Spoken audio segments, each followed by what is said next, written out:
আসসালামু আলাইকুম আরহামতুল্লাহি আবরাকাতু।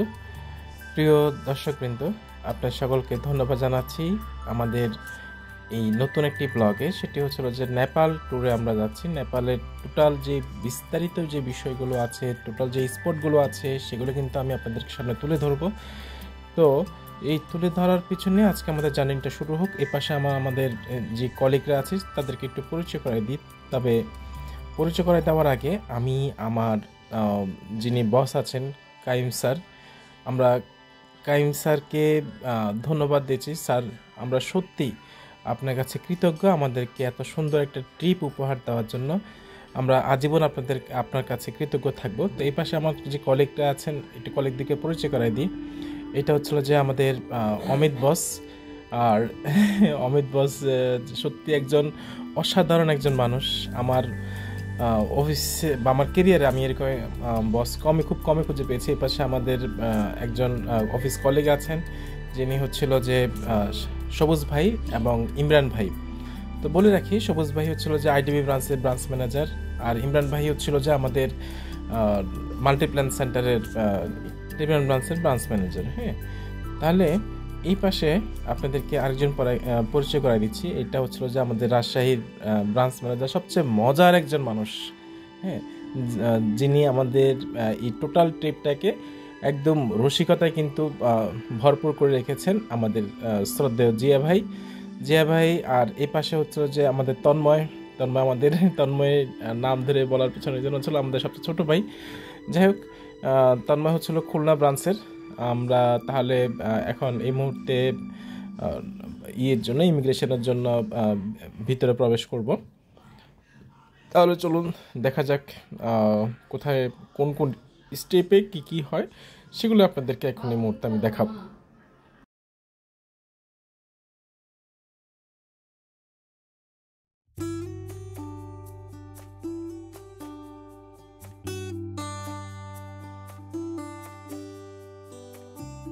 তো প্রিয় দর্শক, আমরা এই মুহূর্তে ব্যাগেজ চেকিং এবং গেট চেকিং শেষ করার পর ইমিগ্রেশন 2-তে আমরা প্রবেশ করলাম। এই পাশে আমরা অবশ্য আমাদের যে বোর্ডিং পাস আছে, বোর্ডিং পাস নেওয়ার জন্য আমরা এই পাশে সবাই দাঁড়ালাম। কাঠমান্ডুর যে সিরিয়ালটা ছিল সেখানে বোর্ডিং পাস এবং ইমিগ্রেশন শেষ করার পরে আমরা চলে আসলাম সরাসরি স্কাই লাউঞ্জে। এখানে বলে রাখি, স্কাই লাউঞ্জে হচ্ছিল যাদের ক্রেডিট কার্ড আছে, আমাদের অবশ্য ইবেলের ক্রেডিট কার্ড ছিল, সে কারণে এখানে স্ন্যাক্সের একটা লাঞ্চ ছিল এবং অসাধারণ এখানকার আপ্যায়ন এবং সব কিছু ছিল বাফেট। যে যার মতো যাই কিছু চাচ্ছে, যাই কিছু মন চাইছে, সব কিছু কিন্তু এখান থেকে তারা খেতে পারবে। আমরা এই যে আয়োজনটা ইবিএল-এরকে আমরা স্পেশালি থ্যাঙ্ক জানাচ্ছি স্কাই লঞ্চে আমাদের এরকম একটা অসাধারণ একটা ট্রিপ থাকার কারণে। তো এখানে সবচেয়ে একটা জিনিস বলে রাখি, আপনাদের ক্রেডিট কার্ডে যদি এই ধরনের ফ্যাসিলিটি, লঞ্চ ফ্যাসিলিটিগুলি থাকে এয়ারপোর্টের ভিতরে, তাহলে কিন্তু দেখা যাচ্ছে যে একজনের যদি একটা ক্রেডিট কার্ড থাকে, তাহলে একজনের সাথে আপনারা চাইলে 2 জন এখানে প্রবেশ করতে পারবেন। একদম ফ্রি খাবার, আপনার মনে যা চায় এখানে সব কিছুই কিন্তু এখানে কিন্তু সুব্যবস্থা রয়েছে। এরপর আমরা স্কাই লঞ্চের পর শেষ করে আমরা চলে যাচ্ছি সরাসরি বিমানে ওঠার জন্য প্রস্তুতি। বিমানে ওঠানোর আগে এই ধরনের কিছু এই ধরনের কিছু বাস আসে যাত্রী পরিবহন করার জন্য, একদম বিমানের একটু দূরে থাকে, ওইখানে নিয়ে যাওয়ার জন্য। তো আমরা এখন অপেক্ষা রয়েছি আমাদের বাসের জন্য। আমরা কিছুক্ষণ পরে আমাদের বাসে উঠবো। আমরা সবাই আমাদের যে যার মতো করে বাসে উঠে একটু নিজেদের মতো করে বসলাম। বসার পরে এই পাশে আমাদের কলিগরাও খুব এক্সাইটেড, কিছুক্ষণ পরে তারা বিমানে উঠবেন। এই পাশে আমাদের সবাই যখন নামার পরে এয়ারলাইন্সে ওঠার আগে আমরা কিন্তু একটু শো আপ করে এলাম। এটা খুব এক্সাইটেড লাগতেছিল আসলে কেমন হবে নেপাল ট্রিপটা। তো এই পাশে আমাদের দেখতে পাচ্ছেন আমাদের ইমরান ভাই, সবুজ ভাই, এরপরে তন্ময়, আমাদের চ্যানেলের হেড অমিত দাদা, ওনারাও বসেছিলেন। কিছুক্ষণ পরেই কিন্তু বিমান উড্ডয়ন করবেন। এই মুহূর্তে বিমানের ভিতরে যে এয়ার হোস্টেসরা আছেন সবাইকে বলে দিচ্ছেন যে আপনারা যার সিট বেল্টগুলোকে করার জন্য বা সিট বেল্টগুলোকে লক করার জন্য। কারণ বিমান উড্ডয়নের সময় একটা জিনিস সবসময় খেয়াল রাখবেন, আমরা খুব বেশি সময় এই জিনিসটা ভুল করি যে এখানকার কিছু ডিসিপ্লিন আছে। আপনারা বিমান উড্ডয়নের সময় অনেকেই কী করেন, মোবাইলে কথা বলতে থাকেন অথবা আত্মীয় স্বজনদেরকে একটু দেখানোর চেষ্টা করেন। এই জিনিসগুলো একটু অ্যাভয়েড করবেন, আপনাদের কাছে অনুরোধ থাকবে। তার কারণ হচ্ছিল যে বিমান উড্ডয়নের আগেই কিন্তু আপনাকে ফ্লাইট মোড করার জন্য এয়ার হোস্টেস যারা রয়েছেন তারা কিন্তু খুব বেশি অনুরোধ করে থাকেন। তো এই হচ্ছিল যে আমাদের বাংলাদেশ এয়ারপোর্টের ভিতরে যে আনুষঙ্গিক যে কার্যক্রমগুলো ছিল সেগুলো শেষ করে আমরা উড্ডয়নের জন্য আমরা প্লেনের ভিতরে বসলাম। প্লেনে এখন কিছুক্ষণের মধ্যে আমাদের বিমান কিন্তু উপরে উঠে যাবে। তাহলে দেখতে থাকুন, সঙ্গে আছি আমি। এই পাশটাতে আমার বড় ভাই সবুজ ভাই খুব এক্সাইটেড। ইতিমধ্যে আমাদের বিমান কিন্তু উপরে গিয়েছে, বাইরের দৃশ্যটা দেখতে পাচ্ছেন, একদম ছোট দেখা যাচ্ছিল। আসলে খুব এনজয় করছিলাম আমরা। দেখুন কতটা স্পিডে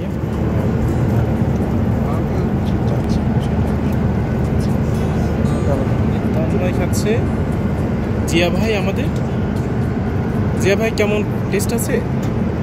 আপনার অনুভূতিটা প্রকাশ করেন। হ্যাঁ, খুবই টেস্ট আলহামদুলিল্লাহ।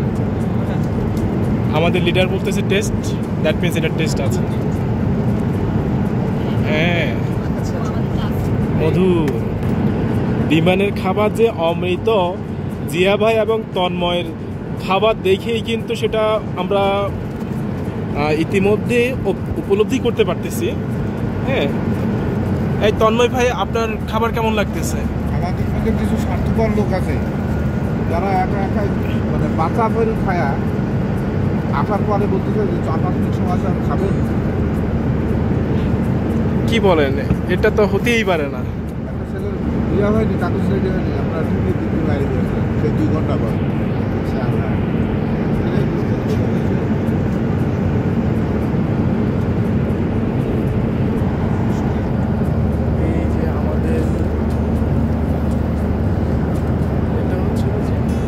দাদা খাচ্ছে, ওই পাশে ওই সবুজ ভাই খাচ্ছে, তারপর হচ্ছে যে ইমরান ভাই, এটা হচ্ছে ইমরান ভাই, ইমরান ভাই, সবুজ ভাই, আবার অমৃত।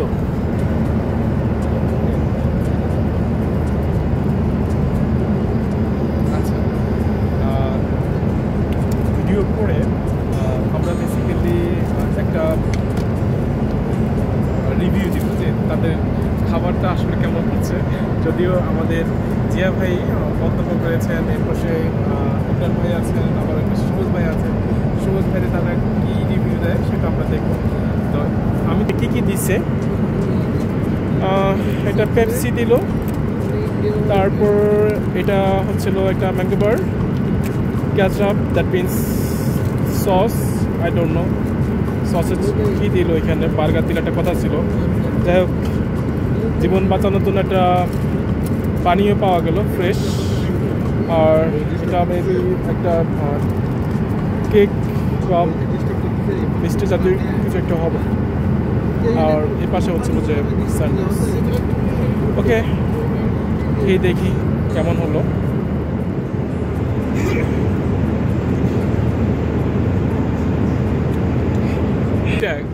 কার সাথে দেখা করবি? কার সাথে?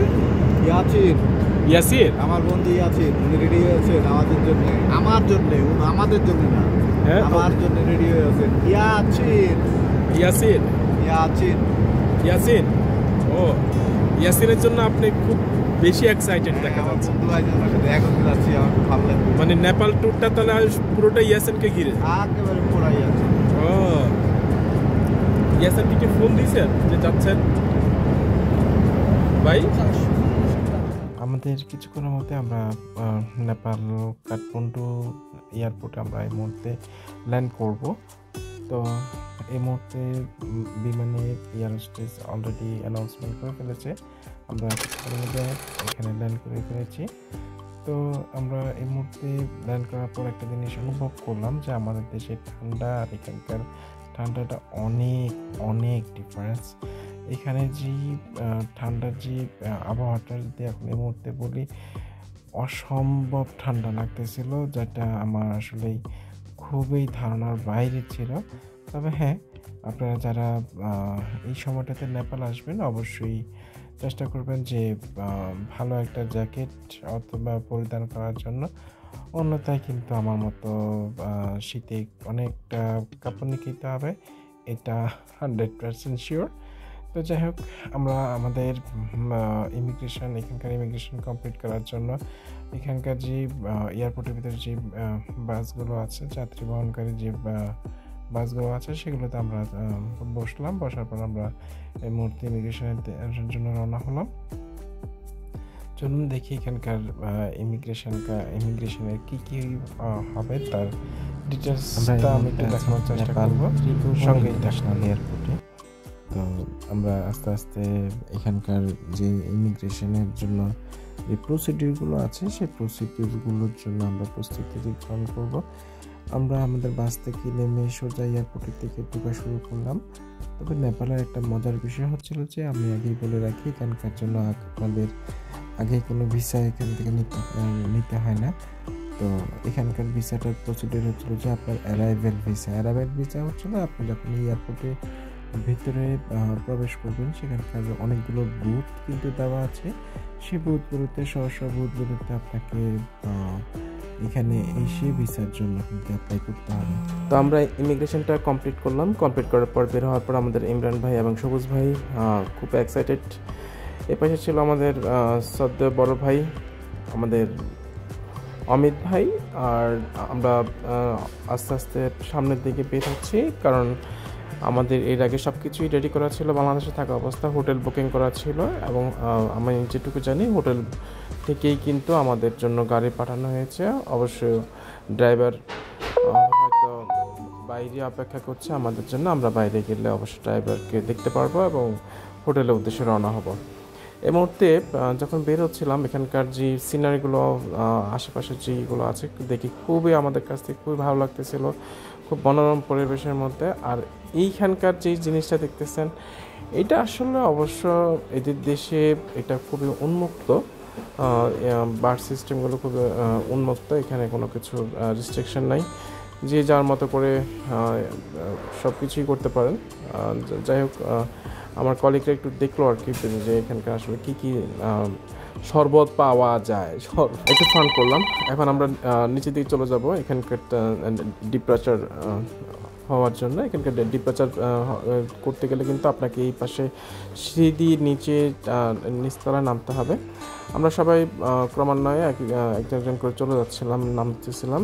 তো নিচে নামার সময় আপনার ব্যাগেজগুলো কিন্তু একদম উপর মানে দোতলায় আমরা যখন নামবেন তখন মনে হবে যে আপনি হয়তো বা নিচতলা আছেন, না, ওইটা হচ্ছিল দোতলা। আপনাকে কী করবেন, নিচতলা হচ্ছিল যে মূলত আপনার ব্যাগেজ, এরপর যে চেকিংয়ের যে বিষয়গুলো আছে এই বিষয়গুলো সব নিচে, এই সবগুলো শেষ করেই কিন্তু মূলত আমরা এখন বের হয়েছি। এই পাশে আমাদের যিনি ড্রাইভার আছেন, ড্রাইভার অপেক্ষা করবেন।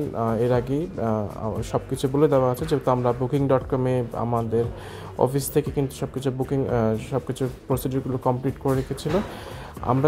আমি যখন এয়ারপোর্ট থেকে বাইরে বের হলাম, ও মাই গড, আমি টোটালি সারপ্রাইজড। এইখানকার যে ঠান্ডাটা, প্রচুর ঠান্ডা, আমার মাঝে মধ্যে খুব মাথা ব্যথা করতেছিল, এত প্রচুর ঠান্ডা।